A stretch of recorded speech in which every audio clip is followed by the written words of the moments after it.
Assalomu alaykum. Bugun safir va qalqala sifatlarining ma'nosini anglashga harakat qilamiz. Bugungi darsimizda chigirtka hamda asalarining tovushini safir sifatiga qanday aloqasi borligi, qalqala so'zi nega aynan tebranish degan so'zdan olingani hamda qalqala darajalari, qaysi harflar eng ko'p xato qalqala qilinishini ko'rib chiqamiz. Darsimizni boshladik. Bismillahirrohmanirrohim. Dastlab safir sifati. Safir so'zi lug'atda hushtak ovozi degan ma'noni anglatar ekan. Tovushdagi o'tkirlik safir hisoblanadi. Qaysi harflarni tovushi o'tkir eshitiladi desa, biz 3 ta harfni sanashimiz mumkin. Zay, sin, sod. Arab tilidagi ba'zi bir harflarning tovushi tabiatdagi jonzotlarning ba'zilarini tovushini eslatib yuboradi. Xususan, zay o'ndoshining tovushi asalarning vizillashiga o'xshab judayam o'tkir eshitiladi. Xo'sh, bu o'tkirlik qanday paydo bo'lyapti? Zay o'ndoshining mahrajiga e'tibor beradigan bo'lsak, tilimizni uch yuzasini pastki jag'imizda ikkita kichik tishlarimiz bor, old tishlar deyiladi.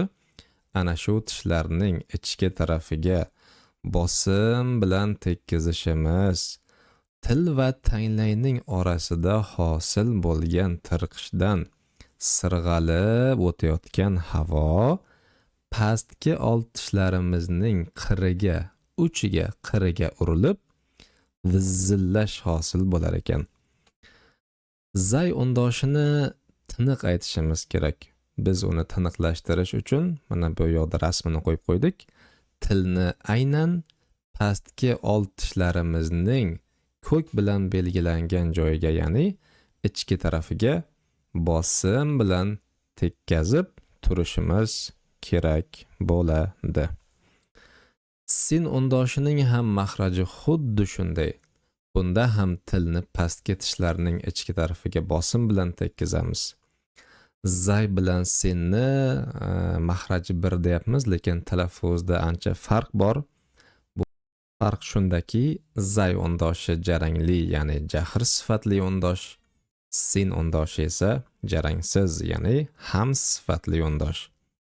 Zay o'ndoshining talaffuzida mahraj ortida havo bo'g'ilib tashqariga chiqadi. Sin o'ndoshi talaffuzida mahraj ortida havo bo'g'ilmasdan, balki sirg'alib tashqariga chiqadi.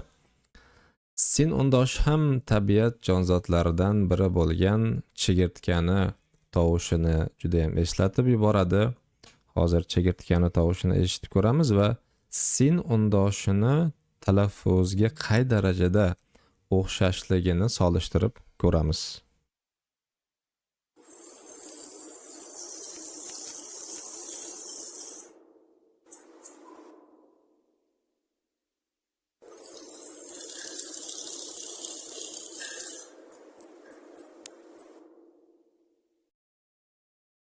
Navbatdagi o'ndoshimiz bu sod o'ndoshi deyiladi.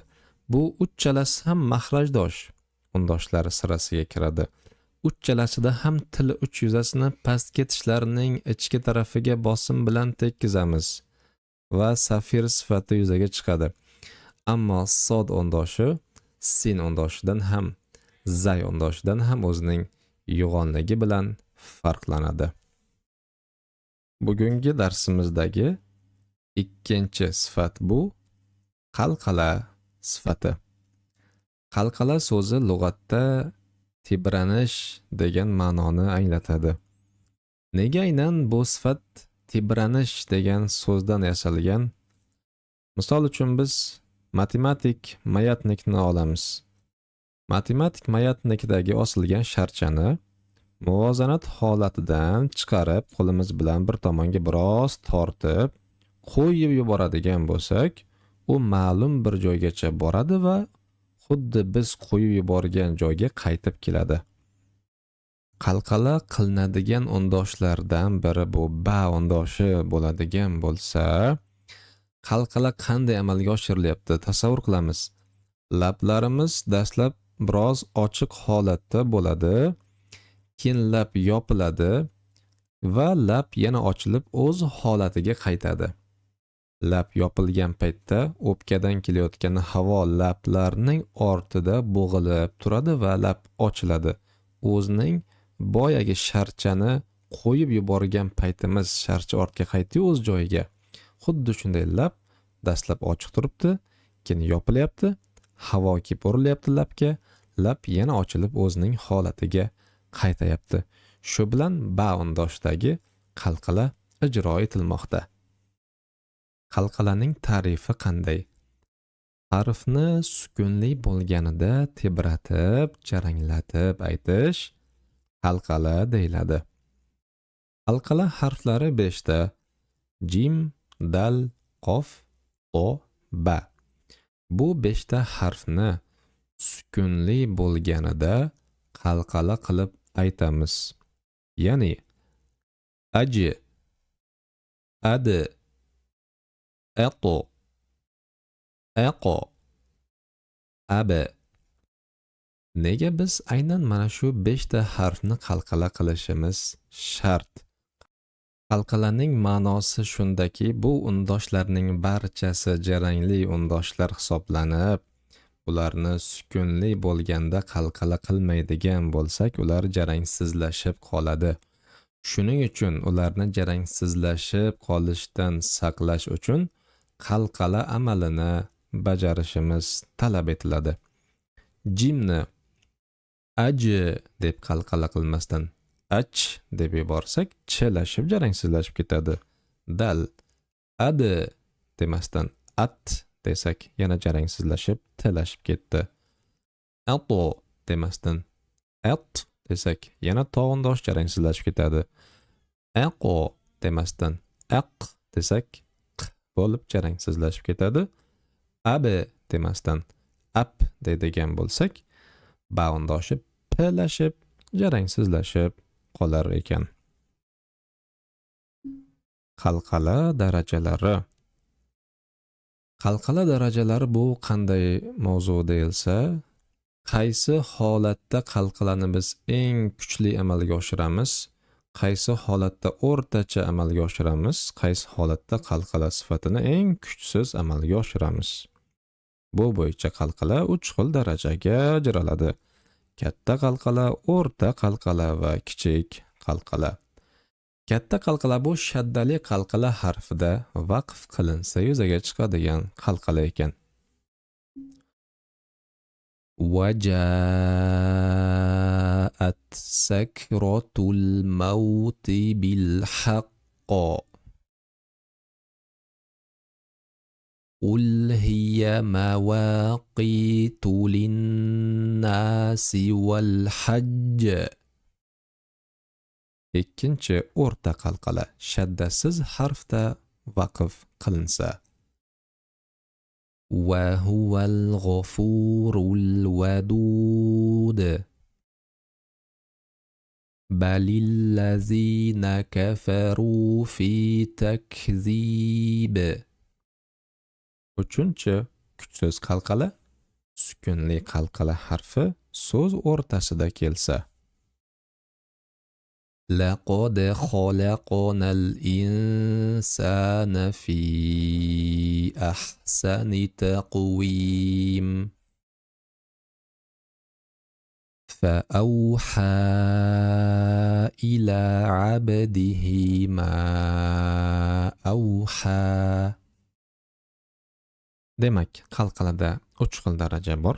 Katta qalqala shaddali qalqala harfida vaqf qilinsa, o'rtacha qalqala shaddasiz qalqala harfida vaqf qilinsa, kuchsiz qalqala sukunli qalqala harfi so'z o'rtasida kelganida. Qalqala qilishdagi xatolar. Birinchi xato bu qalqala harfiga harakat qo'shishlik. Ko'proq yosh kattaroq talabalarda kuzatiladiki, kasra qo'shib qo'yadi. Abadihi na o'rniga abidihi, aqo demasdan aqi deb i'ni qo'shib qo'yishadi. Bu to'g'ri emas. Yoki yana bir misol, qof undoshini qalqala qilishda eshituvchi talaba go'yoki qofga fatha qo'shilayotgandek eshitishi mumkin, lekin unaqa emas. Xolaqona, xolaqo. O'shani xolaqona, qo emas, aqo deb aytamiz. Xolaqo deb aytamiz. Oni, ya'ni fathani qo'shib yubormaylik. Ikkinchi eng ko'p qilinadigan xatoliklardan ayn, lam, kaf, ta harflarini sukunli bo'lganda qalqala qilib qo'yishlik. Bu undoshlar qalqala qilinmaydi. Misol: iyyaka na'budu. Na'a deb aynni o'ynatib tebratib olyapmiz. Bu to'g'ri emas. Na'budu sukunli qilganda tekis aytamiz. Iyyaka na'budu. Iyyaka na'budu va iyyaka nasta'in. Ikkinchi: illa iblisa aba wastakbar. Kaf undoshini aka, ik desak qalqala qilgan bo'lamiz. Uni biz ak, ik bilan aytamiz. Wastakbar deb aytamiz.